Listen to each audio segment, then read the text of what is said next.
Makatagwa naman, laki-laki ko eh. Ganyan mga social. Ate, isa lang muna. Lahat pala doon, masarap ba? Kasi naisip ko yung... Sabi ko. Pakita mo nga maigay. Ganda lang. Uy, hindi na-miss ni bro. Pag latte lang, meron? Pwede? Cafe latte meron. Spanish tsaka caramel mac. Ano bang gusto mo? Yun na.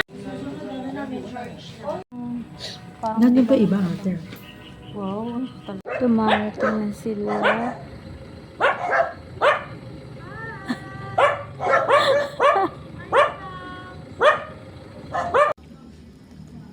Usap yung amoy. Sumusubo ka ba hindi natin? Ano po? Nakataraw.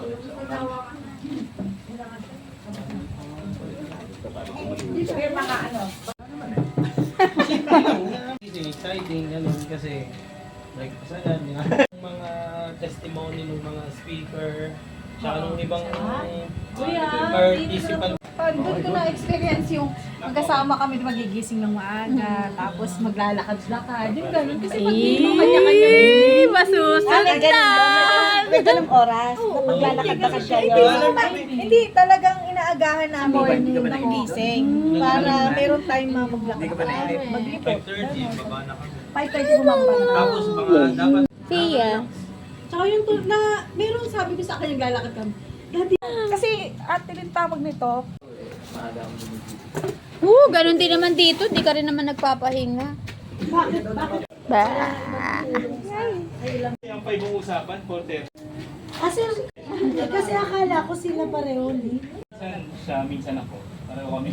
Minsan lang sumasabi. Si papa mo, kaya ikaw ang driver, no? Tsaka pagod na pagod. Malalim ah. Ngayon, negative pa rin siya. Okay lang. Pero syempre sana unti-unti.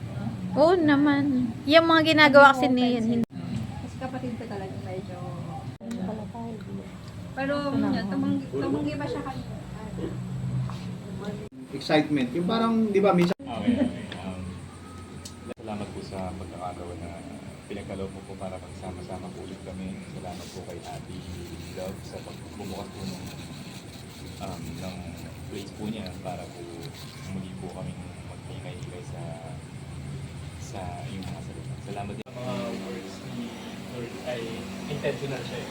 Ginagawa siya intentional, deliberate, isisik mo siya para yung soil is maging magyabong doon yung seed, diba?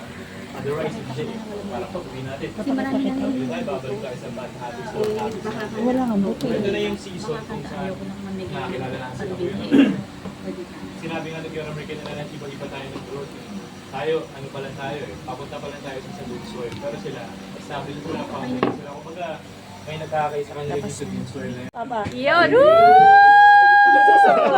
Papaya, pinakakain ni Shine. O kaya pala consistent ang lasa, no? Ano ba yung ginamit mong... Diba hindi mo mapapansin eh. Oo. Ay, pinitas ko lang yung kanina diyan sa buhok. Sabi dyan sa paligid. Ito na kayo yung Napakayabang ni...